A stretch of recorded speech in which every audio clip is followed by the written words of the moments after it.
I'm Lou. I'm originally from Long Island, New York, and now I live in Manchester with my wife, Lauren. I'm a plumber and HVAC tech, and I've been coming to Beacon Church since we started 2 years ago.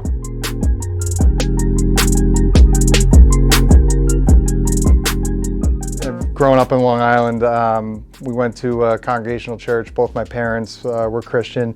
I went to Sunday school. I heard the story about Jesus and about God, and I had this, the sense of God. Then as I got older, my parents, they eventually split up, and my middle school years and high school years, I stopped going. I didn't really go to church that much anymore. So when my parents split up, when they got divorced, my younger sister and I moved back down to Long Island because we were living up here at first.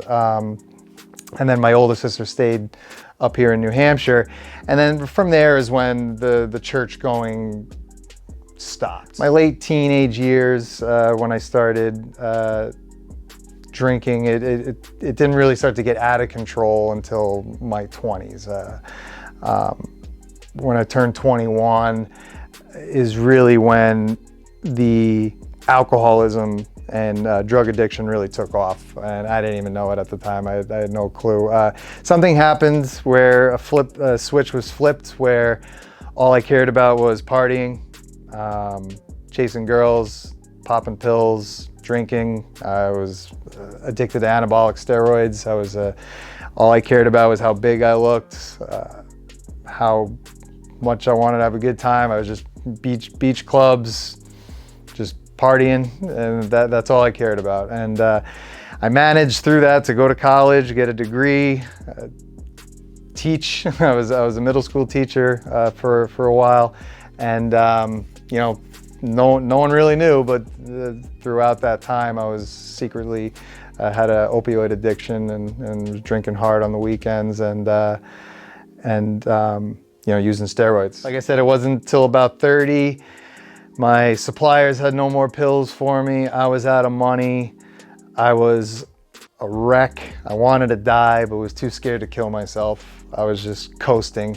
A friend of mine who worked at the gym, she was newly sober, and she asked me what was wrong, and I just said, I was just down. I got work. I was just staring through my computer, just wanting to die, and didn't.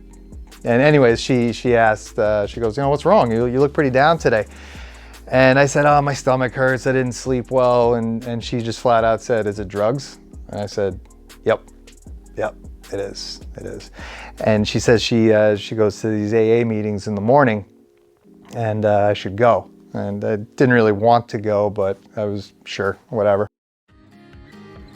I didn't get sober right away. So after my first meeting, I didn't get it right away. I didn't get sober. It took me 4 years to get about a year. But during that, I met a lot of good people. So it was really through recovery and the people that I met was where the seed was really planted as far as having a relationship with God. I was introduced to, not for the first time, but a lot of these men really helped introduce me to a new relationship with God. That's really kind of where it turned, where it's really when I got to see where I stand next to a holy God, right? That kind of got serious for me. Was comparing me to him, just no contest.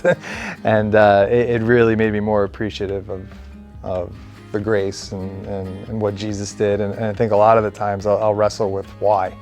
Why did you do that?